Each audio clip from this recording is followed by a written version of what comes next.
Hey, this is Ryan Durkin here, MMA expert. I haven't done a video in a while, so lots changed in the game and whatnot, but just wanted to talk about the outcome of UFC 150. I think that Edgar clearly won that fight. He won rounds 2, 3, and 5. He was very effective in round 5. It was a very close fight, but I think that Edgar pulled it out. He should have won easily 48-47. It should have been 48-47 across the board, but you know what they say, never leave it in the hands of the judges. It can go either way. So congrats to Bendo. I mean, job done. So anyways, he goes on to fight Nate Diaz, Stockton's own Stockton. I hope that Nate Diaz wins. Usually they do. Product placement, Moosehead, my sponsor. They're a very good beer.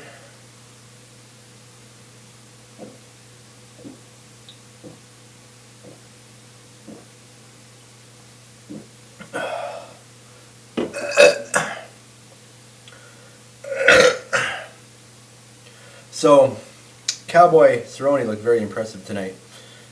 He survived an early scare from Gillard. Never count out Gillard, he's very good. Cowboy showed again who's boss.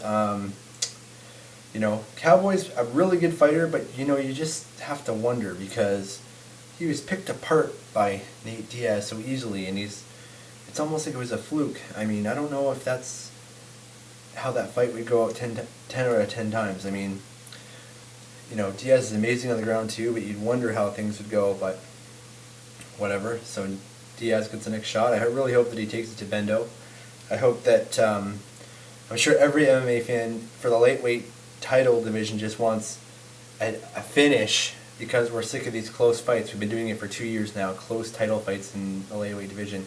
And I mean, it probably speaks to the caliber of the talent in lightweight. It's probably their deepest division, that their guys are so talented that you can't finish one another because your skills are so good that you just can't finish the other guy. So, I mean, you know, as a slack-jawed MMA fan, it'd be nice to see a finish, but if you can't, you can't.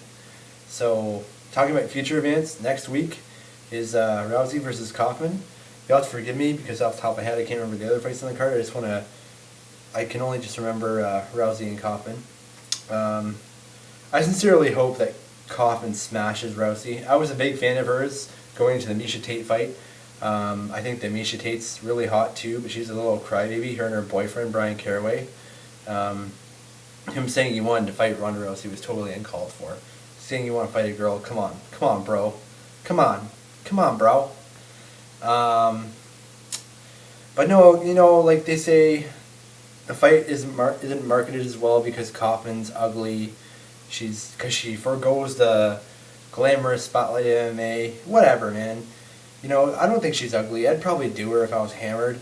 I mean, she's a really good fighter. You know, she has good hands. Her coach Zuzek is a good coach. You know, she has affiliations with the Jackson's team. Her training partner is Julie Kedzie. You know, she's a good Jackson's fighter. She's actually fighting Miesha Tate on the upcoming Strikeforce card next weekend. That's another fight I guess I did remember, so whatever. But no, I'm really pulling for Kaufman, you know.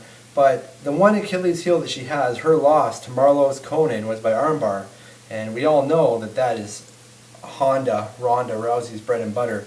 She'll just go for the armbar right away. So the thing that Kaufman has to do is just to neutralize the clinch and the takedowns. And, you know, I would just say create space, land your jabs, and hopefully catch her. Because if not, it's going to be a short night for Miss Kaufman. Otherwise, going forward, we have Hendo versus Jones. For that fight, I know Jones is going to win, but I just want Hendo to crack him once or twice. You know, that would really be cool for me, because Hendo's the man. He'll make Chuck Norris jokes. It should be Hendo jokes, because he's just the man, and there's no disputing that. You know, he kills Fedor. I mean, it was controversial, kind of, but I don't know. But him and Hua put on a good fight. You know, the free Vox card last week was awesome too.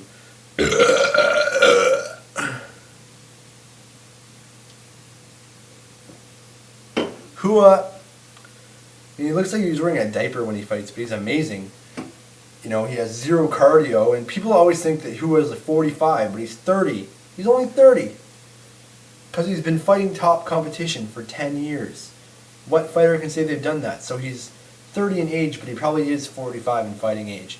You know, his cardio is kind of shot, but Brandon Vera put up a hell of a fight, you know. Congratulations to him. Machida, he had a very Anderson Silva-like swagger in his last fight against Ryan Bader. Ryan Bader looked like a super fight league bum. He looked like he didn't even belong to be in there.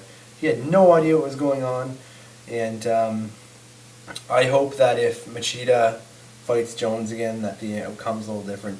Jones is a little cocky asshole. You know, he's undefeated, but his only real loss is against the breathalyzer because he was caught with drunk driving. So he technically should have one loss on his record. Besides the Matt Hamill thing when he beat him illegally. Matt Hamill also, he's fighting on the Toronto card against Roger Hollett, Sydney, Nova Scotia zone. 5'10", 205. That's a short 205er. So he's very stocky, not fat, very, very, compact, Hector Lombard-esque. Let's hope he doesn't bring a performance that Hector Lombard brought to the UFC, because we don't want to see that. But otherwise, I guess I should touch briefly on wrestling too.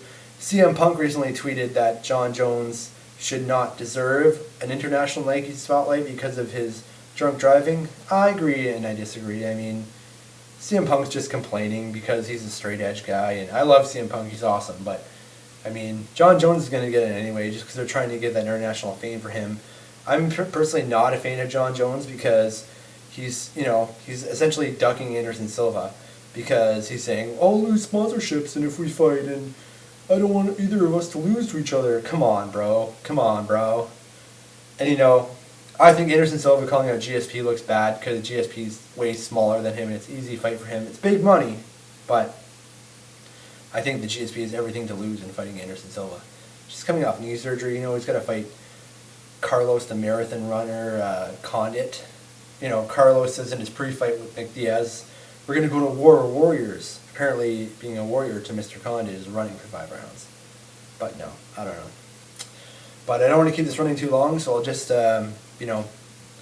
keep it simple with my usual shout-outs to the braveboarders that are wicked, reanimated. Guy knows his fucking shit.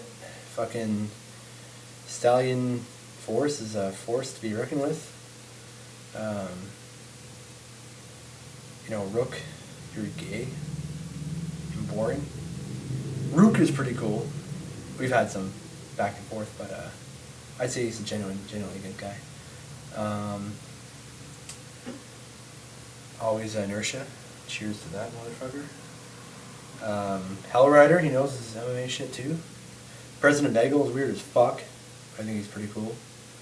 But all that jazz aside, I don't know when I will make my next video next, but tune in, y'all, and we'll go from there. Alright, guys, have a great night. Cheers, and take care. Have a good one.